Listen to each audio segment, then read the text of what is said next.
Hi guys, I'm Paul from Lovelogs and today I'm cooking wood-fired Neapolitan pizza on the British-built Delevita. Let's go! Now I'm still learning this oven, so today I'm trying with the fire on the side and the rolling flame licking across the top of the oven. Isn't that beautiful? So to start, I'm just going to cook a couple of really simple margaritas.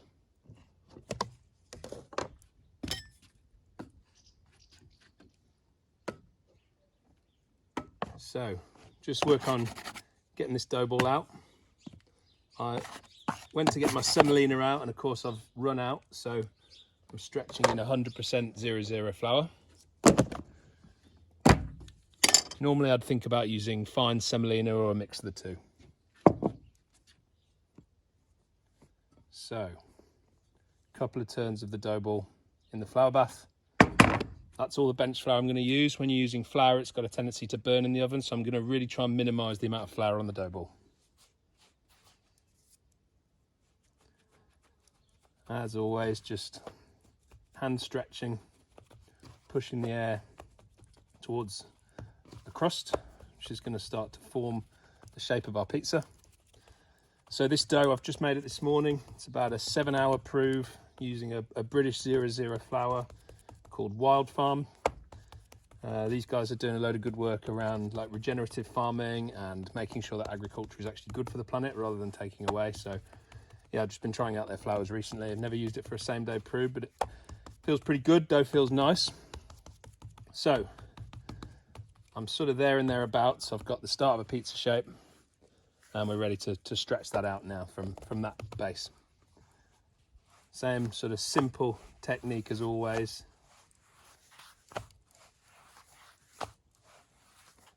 Just turning through 90 degrees and stretching.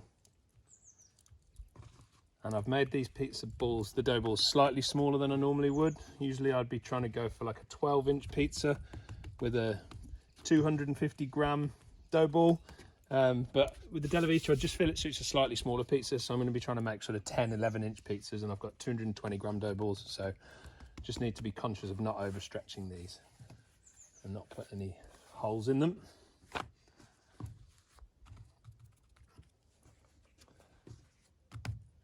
That's a pretty good start. Got hand crushed San Marzanos.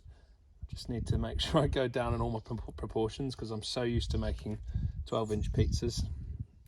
You know, with Neapolitan pizza in particular, less is more, so you don't want to put too much on.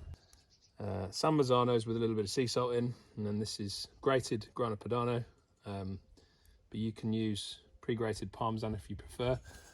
Using two types of cheese basically is all about trying to layer the flavours. And then this is fior di latte mozzarella. So this is like a dry specialist mozzarella, really for pizza making. It's cow's milk instead of buffalo. And what you find is this comes dry, so there's no worrying about it leaching extra moisture or needing to dry it out before you use it on pizza. So at this point, I'm going to bake. So, oven's got a great rolling flame. It's time to get the pizza on the peel and launch. Just using a tiny, tiny, tiny bit of flour just to protect that leading edge from tearing the pizza. Pick up, slide underneath. Give the pizza that final stretch. Check it's moving and launch. So I'm at about 20 seconds. Just going to heat my peel quickly. And then gently slide underneath and turn this through 180 degrees. Another 20 seconds or so. It's cooking nicely. Turn that through 90 degrees. Back in. About 15 seconds. Through 180 again. And back in for a final bake. So another 10 or 15 seconds. My pizza's baked, so now I'll show you how I dress the pizza. So onto a wire cooling rack, gives the base a chance to crisp up a little bit and then just allows me to finish the pizza. Olive oil.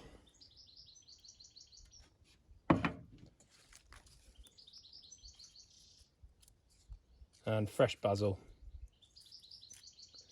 And I was recently told that the oil and basil should go on post-bake. I've always put them on before I bake it, but apparently with oil and basil, they both give up their flavour really, really easily. So if you treat them to too much heat, then they're not going to taste as good. So now it's olive oil and basil on after the bake.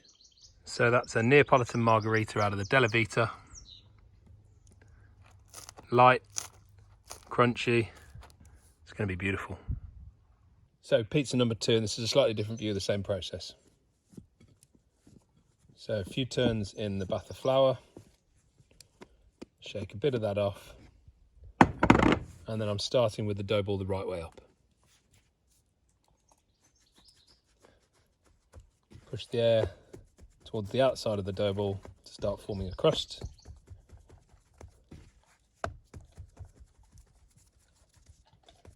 And then make sure when you come back to this point, the dough ball's the right way up again, and then we'll stretch from here.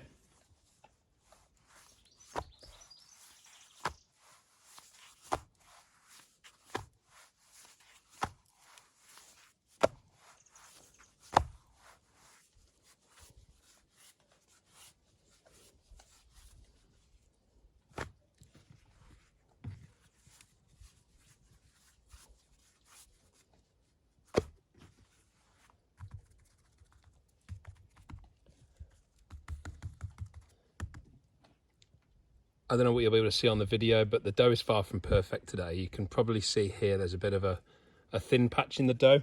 So rather than just crack on and launch that, I'm going to see if I can just do a little bit of reparative work before I top it, just to make sure that I'm not launching a pizza into the oven that's likely to stick.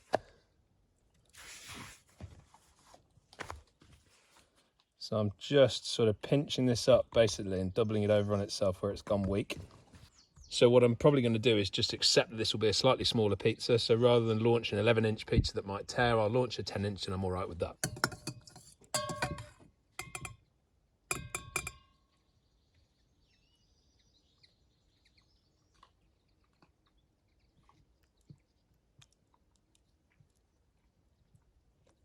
Not sure if you can hear the crunching in the background, but I've had to keep the dog quiet by bribing him. So sorry if that's coming over the video. So we're on with our San Marzanos. We've got a layer of grana padano. And this time I'm going to do it the old school way. As I said, I recently learned basil should go on top. So I'm going to put a bit of basil under. And if the flavour of that basil suffers, I'm actually going to put some more on the top as well. So we should negate that problem of basil losing its flavour because of the high heat of the pizza oven. And on with my fior di latte.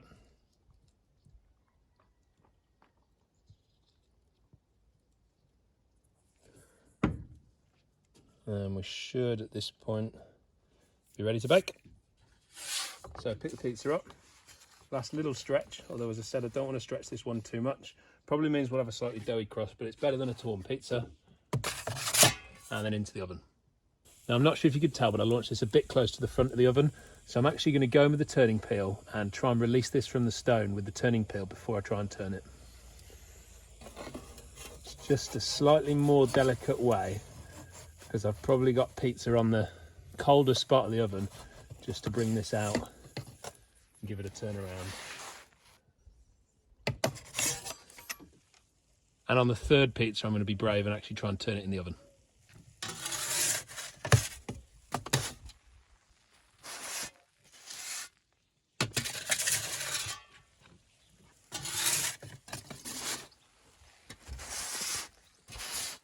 Final turn.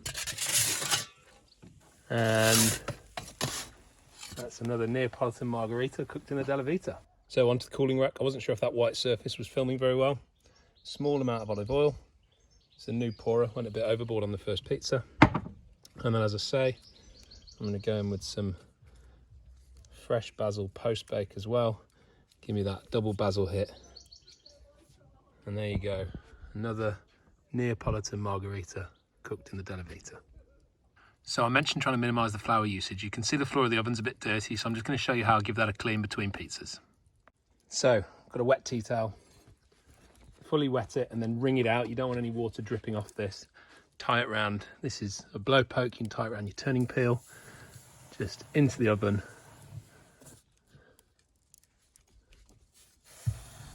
and just give a quick wipe to any of the dirty patches.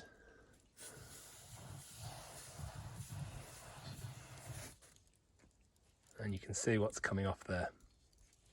So third view of this process, and I'm going to step away from margarita, and this is going to be pepperoni, hot honey and some basil. It's that sort of sweet heat mix, and the basil goes really well with it. So I actually wasn't going to eat any pizza today, but I've made those two, and this one's going to be a chef's treat. So same technique, push the air towards the crust. Again, always keeping top of the dough ball facing up. And this dough does seem a little bit weak. I mean, I did mention it's the same day dough. I've made it in a bit of a rush this morning, so probably just didn't get the gluten development that I needed for a strong dough. So I'm just being a little bit careful with it as I stretch it. Just nice and gentle. You saw on the crust of the last pizza, because I stretched that out a little bit less, you've got more dough in the crust, so it's just a bit puffier, a bit breadier. It's not really authentic Neapolitan, though a lot of people try and bake pizza like that these days. Realistically, typically you want a smaller crust than that. That's pretty good. So let's get this topped.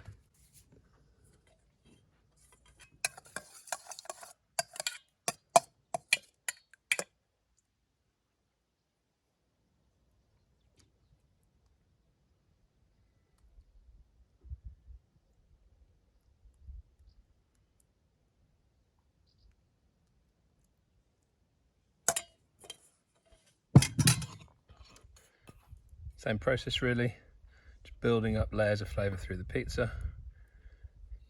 Your San Marzanos with sea salt, grated grana padano, and then going in with our fior di latte. As you can probably hear, the dog's finished his chew, so he's interrupting me in the background. And then got this amazing pepperoni, British pepperoni from Dutchy Charcuterie. We held our UK's Best Amateur Pizza Maker final event recently, and this was left by one of the guys. He put it on one of his pizzas in the final. Amazing stuff. Surprised I've never had it before. It's just absolutely beautiful. So I'm going to launch this like this, and then I'm going to do hot honey and basil post bake. With anything like honey that's got a lot of sugar in it, chances are when you throw it into a hot pizza oven, it's going to burn. So you always want to be adding that sort of stuff after the bake. Very small amount of flour, pinch up, slide underneath, and then we're just going to stretch the last of this pizza out. And we've stretched that out to 12 inches. It's going to shrink a little bit as I launch, so we probably will end up with the sort of 11-inch pizza that we're going for. And into the oven. So I said I was going to be brave and turn this pizza in the oven. This oven is designed to be super portable. One person can pick this oven up, but it's still highly insulated, so they've had to keep it really compact. So what that means is you've got quite a small working area inside of there, and so turning the pizza in there can be slightly tricky, but we're going to give it a go.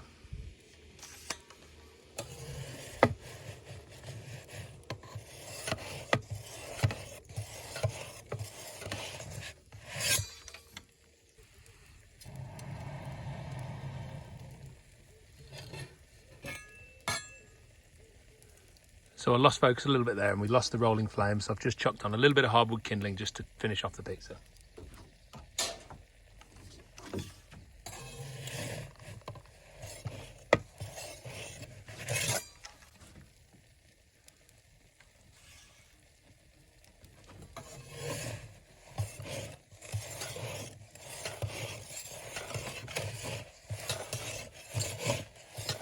Seeing which parts of the pizza we need to put a final bake on, and I've definitely caught this one a little bit.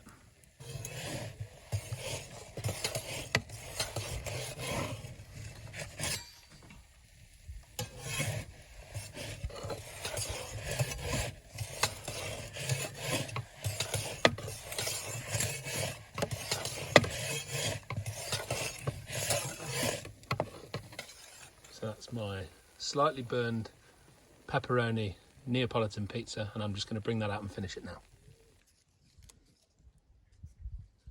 So basil post bake, if you haven't tried it, I mean, you get a lot of desserts with lemon and basil. If you haven't really tried it on pizza, basil works really well with a sweet pairing. And then I'm going to go on with the hot honey post-bake. Dog's not a fan, as you can hear. Hot honey post-bake, and that avoids it burning. And again, we've got, although we've got slightly burned pizza, we've got a lovely crispy soft crust, and I'm looking forward to tucking in. Do you want to say hello to everybody? How could I be annoyed with that face? So there it is, British pepperoni, cooked in a British wood-fired oven.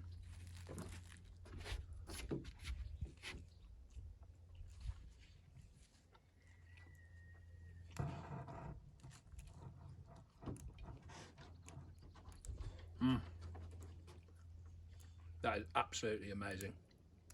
Thank you so much for watching, guys. Please give us a like and subscribe, and I'll see you soon. No, you can't have any.